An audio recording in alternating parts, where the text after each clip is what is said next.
عام طور پہ کہا جاتا ہے، قرآن مجید نے کہا ہے کہ روزے کو پورا کرو الی اللیل، لیل کا لفظ آیا ہے، لیل کا مطلب ہوتا ہے رات، لیکن ہم تو غروب شمس کے وقت جب سورج ڈوب رہا ہوتا ہے اس کے ابتدا میں روزہ افطار کر لیتے ہیں۔ لیل کو غروب شمس کیسے سمجھا گیا اور صحابہ کا طریقہ کیا تھا؟ کیا وہ پوری طرح اندھیرا ہو جاتا تھا تب روزہ افطار کرتے تھے، نماز پہلے ادا کرتے تھے، روزہ افطار کر کے نماز پڑھتے تھے؟ دیکھیے قرآن مجید میں صرف رات نہیں ہے بلکہ الی اللیل کے الفاظ، رات تک۔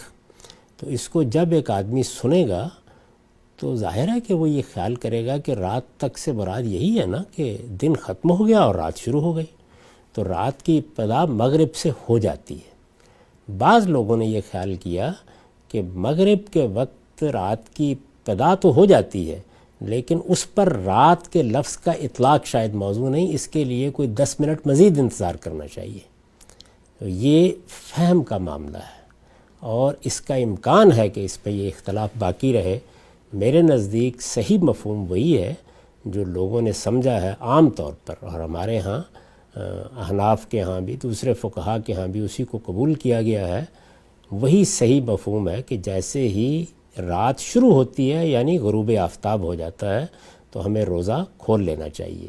لیکن میں دوسری رائے کے معاملے میں کسی شدت کا قائل نہیں ہوں، کیونکہ زبان بیان کے اسالیب کے لحاظ سے ایک احتیاط کا مسلک وہ بھی ہو سکتا ہے، اس سے کوئی فرق واقع نہیں ہوتا۔ رسالت بآپ صلی اللہ علیہ وسلم اور صحابہ کرام کے معاملے میں یہ بہت مشکل ہے یہ بتانا کہ 5 منٹ کا یا 4 منٹ کا کہیں وقفہ تو نہیں ہوتا تھا۔ ظاہر ہے کہ اس میں بہت سی تعبیریں استعمال ہوئی ہیں۔ میں اگر یہ کہوں گا کہ غروب آفتاب کا ذکر ہے تو کوئی آدمی یہ کہے گا کہ غروب آفتاب سے مراد یہی ہے کہ اچھی طرح جب غروب آفتاب ہو گیا اور رات شروع ہو گئی۔ ایک دوسرا آدمی دوسری تعبیر کر دے گا۔ تو اس میں چونکہ قرآن مجید میں صریح لفظوں میں یہ بات آ گئی ہے کہ رات تک روزہ پورا کرو، تو اس میں جو لوگ یہ سمجھتے ہیں کہ رات تک کا مطلب یہ ہے کہ ذرا مغرب کے 10 منٹ بعد، ان کو خواہ ہدف متعین بنانے کی کوئی ضرورت نہیں ہے۔ ہم اپنے اپنے نقطہ نظر کو درست سمجھ کر اس پہ عمل کر سکتے ہیں۔ میں نے اپنا نقطہ نظر آپ کو بتا دیا، وہ یہی ہے کہ مغرب کے وقت سے رات شروع ہو جاتی ہے۔ یہ ہمارا عمومی عرف بھی ہے اور ہم جب بولتے ہیں تو ایسے ہی بولتے ہیں۔ میں اس کو ترجیح دیتا ہوں تاہم دوسروں کو ہدف متعین نہیں بناتا۔ ٹھیک، اچھا ہم سے جو لوگ تنقید کرتے ہیں ان لوگوں پہ جو تاخیر سے کھولتے ہیں تو یہ کہتے ہیں کہ رسالت محمد صلی اللہ علیہ وسلم نے فرمایا ہے کہ روزہ افطار کرنے میں جلدی کرو، اور جب آپ وقت سے ہٹ جاتے ہیں تو پھر آپ کا جو روزہ ہے وہ مکروہ ہو جاتا ہے، تو آپ کو اسی وقت پہ کھولنا ہے جو ہمارے نزدیک طے ہے۔ یہ دیکھیے بات یہ ہے کہ یہ اپنی رائے کو بنیاد بنا کر دوسرے پہ تنقید کی جا رہی ہے۔ اس کے نزدیک روزے کا وقت ہی نہیں ہوا۔ تو یہ ایسے ہی ہے کہ جیسے کوئی آدمی یہ کہے کہ رسول اللہ نے فرمایا ہے کہ روزہ کھولنے میں جلدی کرو، تو ذرا مغرب سے 4 منٹ پہلے ہی کھول لینا چاہیے۔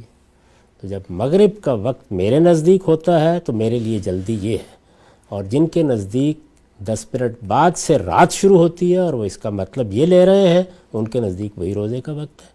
تو اس وجہ سے اس طرح کے استدلالات اپنے مقدمے کو سامنے رکھ کے کبھی قائم نہیں کرنے چاہیے۔ میں نے عرض کر دیا ہے کہ قرآن مجید کے جو الفاظ ہیں ان الفاظ سے ایک شخص وہ مطلب بھی لے سکتا ہے۔ اس پہ ترجیح کا معاملہ ہے اور میں پہلے مطلب کو ترجیح دیتا ہوں کہ مغرب کے وقت روزہ کھول لینا چاہیے۔ ٹھیک ہے، ہم سب آخری پہلو جو میں اس کرنا چاہ رہا ہوں وہ یہ کہ اس میں ذوقی پہلو بھی تو ہے۔ کوئی شخص چاہتا ہے کہ وہ نماز پڑھ کے افطار کرے، تو سوسائٹی کے اندر جب شریعت کا ایک حکم آتا ہے تو یہ تنوع کسی حد تک قائم رکھنا بھی تو منشاء خداوندی ہو سکتی ہے۔ نہیں، وہ غلط کرے گا۔ اس کی وجہ یہ ہے کہ جب یہ طے ہو گیا کہ رسالت بآپ صلی اللہ علیہ وسلم نے روزہ کھولنے کی اور جلد روزہ کھولنے کی تلقین کی ہے تو سب کو روزہ اپنے طے شدہ وقت ہی پر کھولنا چاہیے۔ روزہ کھولیں، اس کے بعد نماز پڑھیں۔ یعنی پانی کا ایک گھونٹ لینا یا ایک کھجور منہ میں لینے سے کیا فرق واقع ہو جائے گا، اور اس کا ذوق سے کیا تعلق ہے؟ جب وقت ہو گیا، جس کے نزدیک مغرب کے وقت ہو گیا اس کو اس وقت کھولنا چاہیے، جس کے نزدیک 10 منٹ بعد وقت ہوا اس کو اس وقت کھولنا چاہیے۔ یعنی اس کا کوئی ذوق سے تعلق نہیں، اس کا تعلق فہم سے ہے۔ جس کا جو فہم ہے اس کو اسی کے مطابق عمل کرنا چاہیے۔ اگر اس میں کوئی غلطی ہوگی اس کو بھی اللہ تعالیٰ معاف فرمائے گا۔ تو نماز پڑھنے سے ہم سب کیا فرق واقع ہو جائے گا؟ نہیں، نماز ضرور پڑھے لیکن روزہ کھول کے پڑھے نا۔ اگر کھولنے کے بعد روزہ کھولتا ہے، پڑھنے کے بعد، اس سے کیا فرق کیا واقع ہے؟ وہ اس ہدایت کی خلاف ورزی ہوگی جو رسول اللہ نے کی۔